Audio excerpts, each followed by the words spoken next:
Every night she lived in fear, humiliated, broken, silenced in her own home. She thought she had no escape, until one night she ran. No plan, no destination, just survival. She rebuilt herself from nothing, turned her pain into purpose. Years later, the man who broke her stood before her. But this time, she was the one holding the gavel. But how did a broken woman become the one holding the gavel? The rain didn't fall that night. It attacked. It crashed against the corrugated metal roof like 1,000 silver fists that never grew tired. Angry, relentless, unforgiving. It was a rhythmic, violent drumming that drowned out the world, the kind of rain that didn't soothe the earth, it warned the living. Siena sat on the cold floor, the linoleum biting into her skin. Her back was pressed so tightly against the plaster wall, she felt the vibrations of the thunder in her spine. She pulled her knees to her chest, wrapping her arms around them until her knuckles turned white, trying to fold her body into a space smaller than physics allowed. She wanted to be a speck of dust. She wanted to be air. She was counting. She always counted. It was the only thing she could control when the world turned into a storm. 1, 2, 3... Her lips moved in a ghostly rhythm, barely audible over the roar of the downpour. If I get to 100, maybe tonight will be different. Maybe the clouds will soak up his anger. Maybe the gin won't taste as bitter to him tonight. Her fingers trembled, plucking at a loose thread on her jeans. Maybe he'll just fall asleep in the chair. Maybe he'll forget I'm even in the house. Maybe, for once, I won't exist. 34, 35, crash! The sound shattered the air, sharper and more jagged than the thunder. It was the unmistakable ring of glass meeting floor. Siena's body locked instantly. Her lungs froze, her breath trapped in a painful knot in her chest. Her heart wasn't just beating, it was slamming against her ribs like a trapped bird, frantic and bruising. No, not yet. I wasn't ready.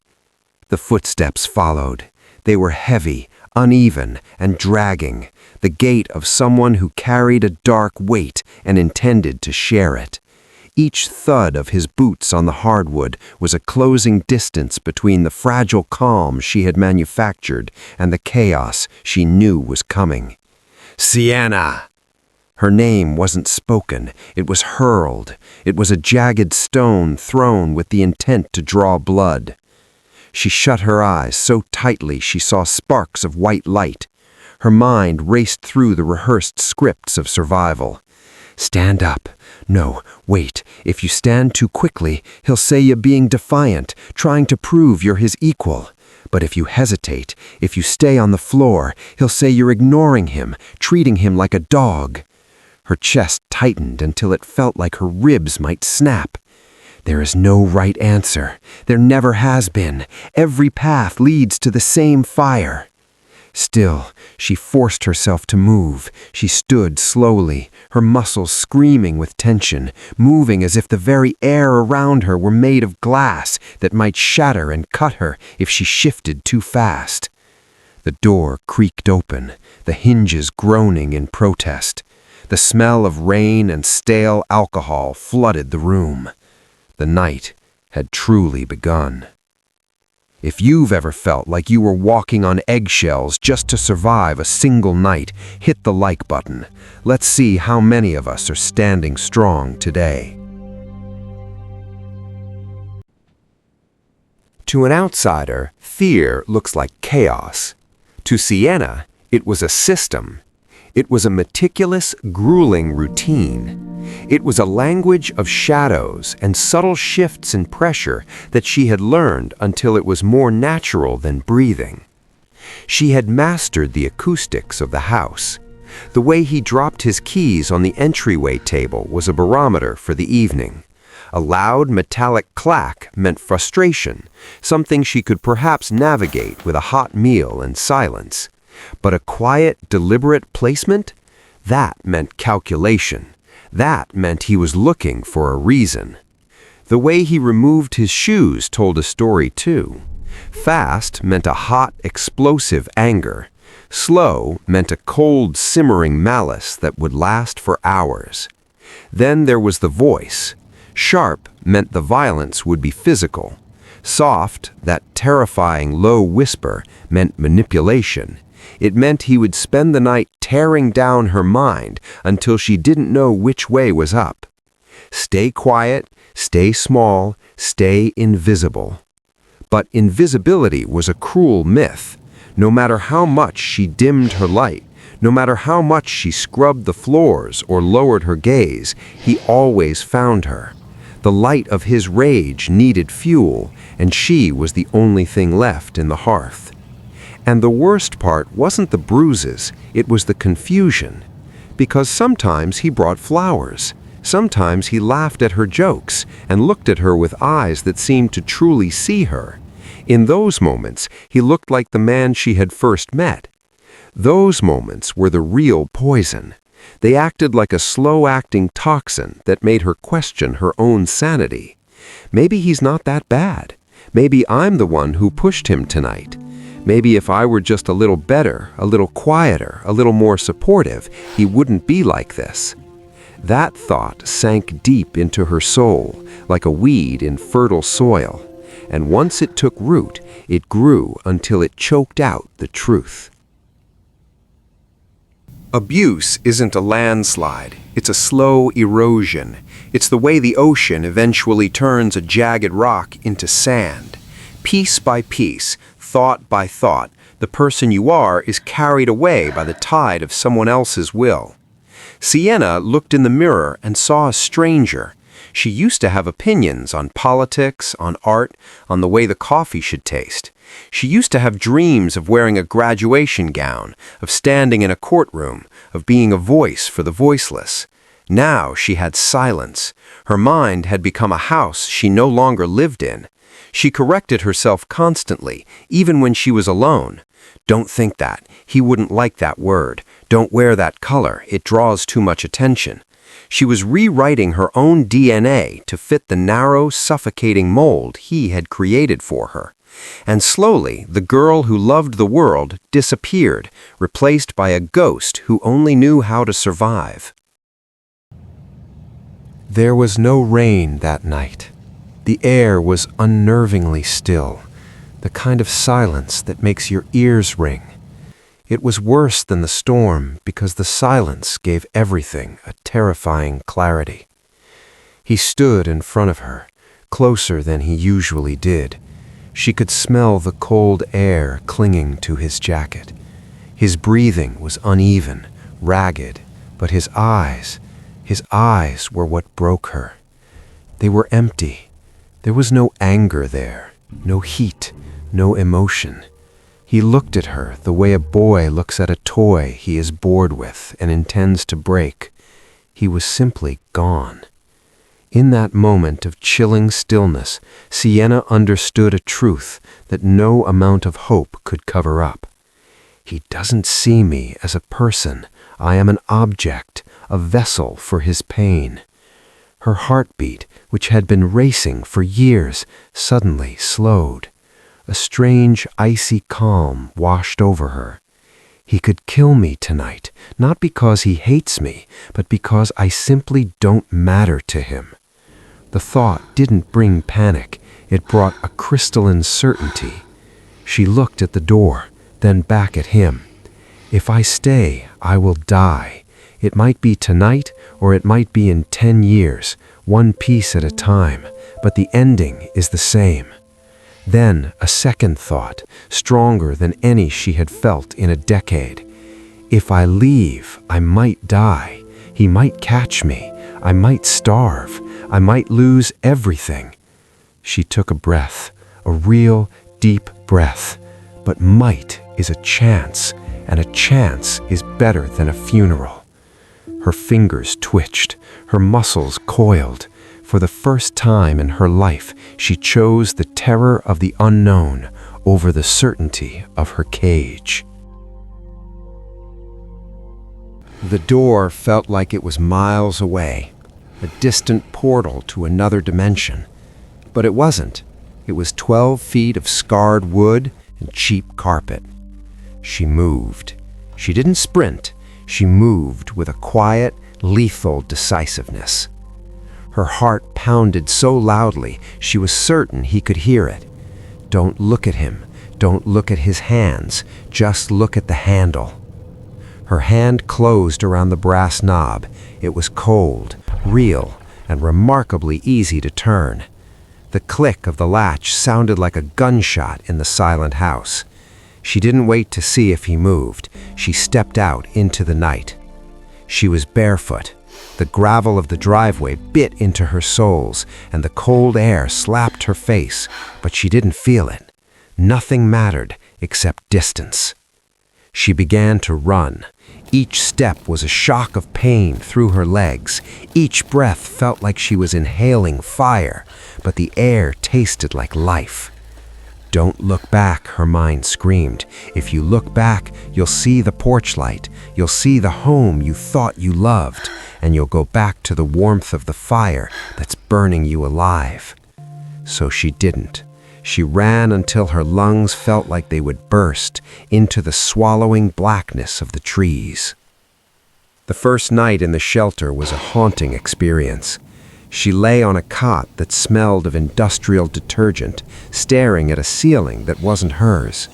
She didn't sleep, not because she was afraid of the women in the other beds, but because she didn't trust the silence. It was too loud. It was unnatural. There was no shouting, no heavy footsteps, no air of impending doom, just the hum of a refrigerator and the distant sound of a car passing. Her body rejected the peace.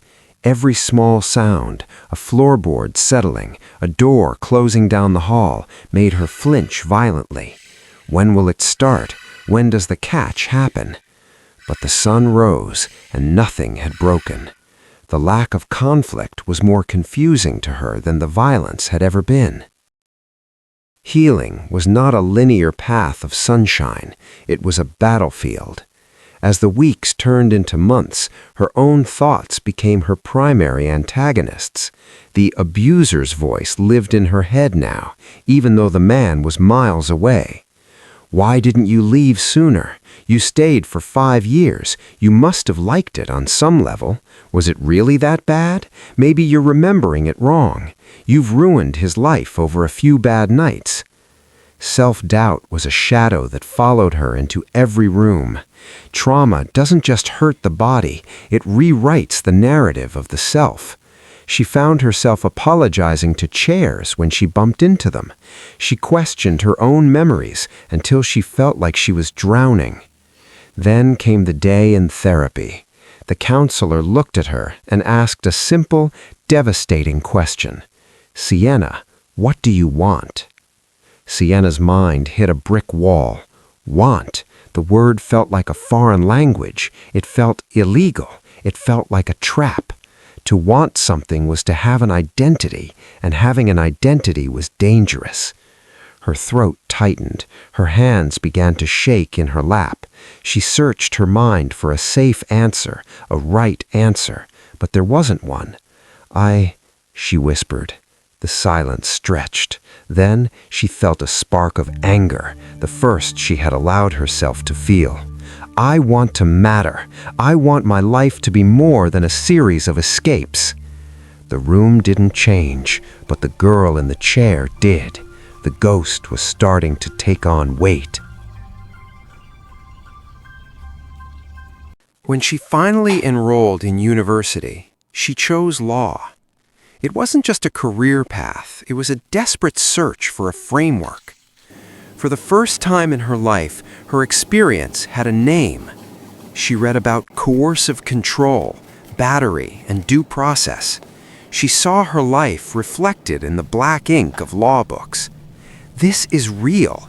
This isn't just my side of the story.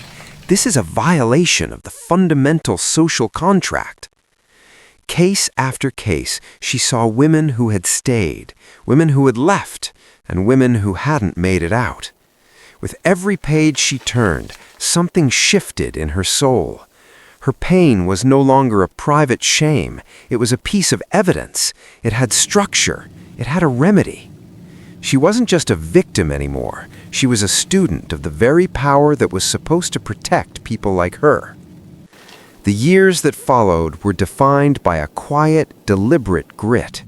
She studied until her eyes burned under the fluorescent lights of the library. She pushed through the nights when the PTSD triggered a panic attack that left her gasping on the floor. Every time the old whispers returned, "You're still that girl on the floor. You're still weak," she answered back with a new voice. "No, I survived you. I outran you. And now I am going to outthink you." She graduated at the top of her class.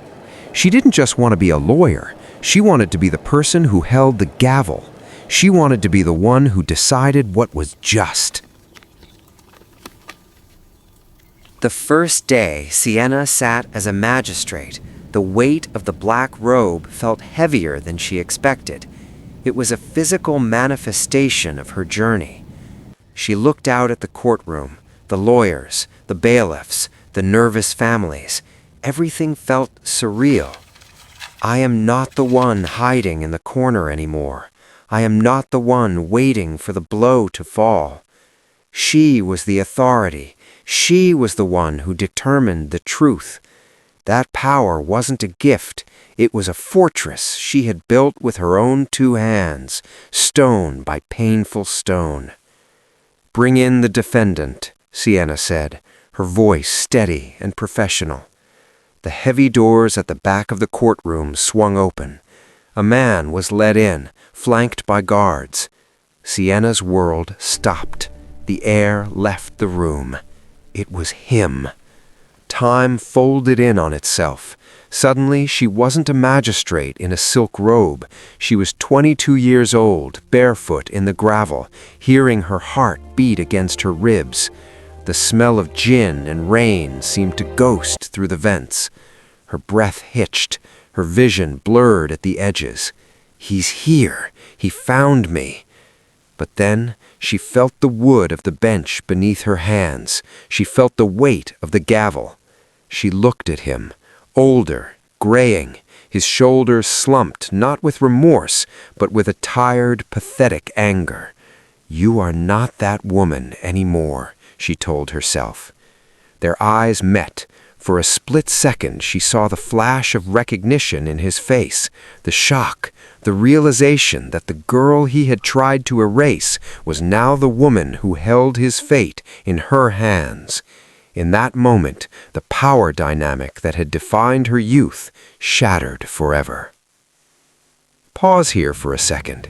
If you were in her shoes, staring at the person who tried to break you, would you choose the cold hand of justice or the burning fire of revenge? Tell me in the comments.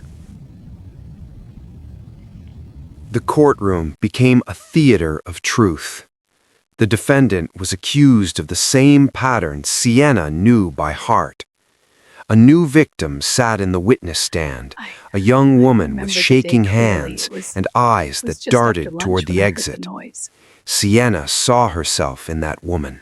She felt every tremor, every hesitant word. She wanted to reach out and tell her, I know the counting, I know the smell of the rain."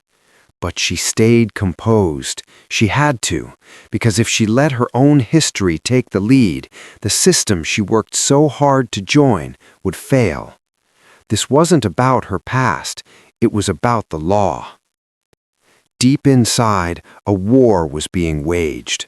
One part of her wanted to scream at him, to let him know every night of sleep he had stolen from her.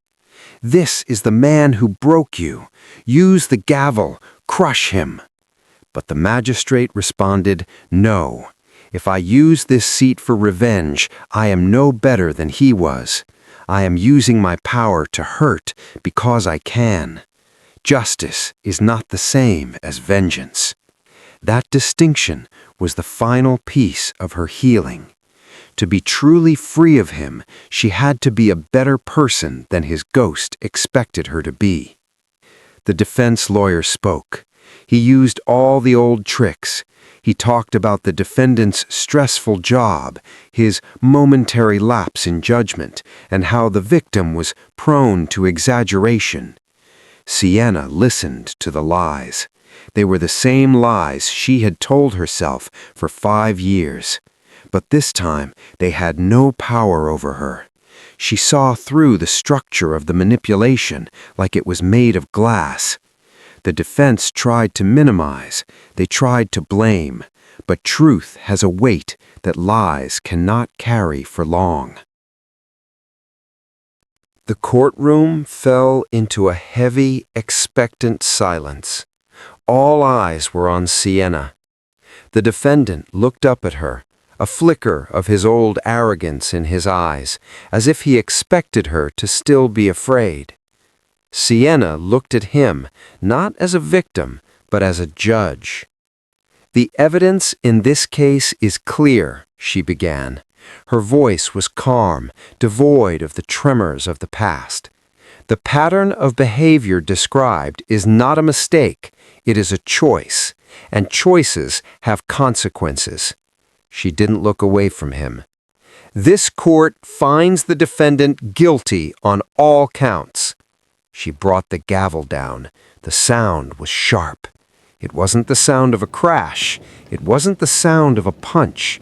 It was the sound of a final chapter closing.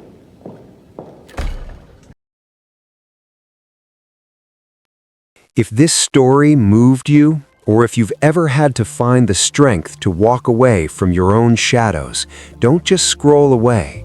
Like this video if you believe that true justice is more powerful than any revenge. Share this with someone who might be counting their breaths tonight. Let them know there is a chapter 10 waiting for them. Comment below, would you have been able to stay impartial, or would the past have been too loud? And subscribe to the Silent Dawn Theater. We tell the stories that usually go unspoken. Join us and let's find our voices together.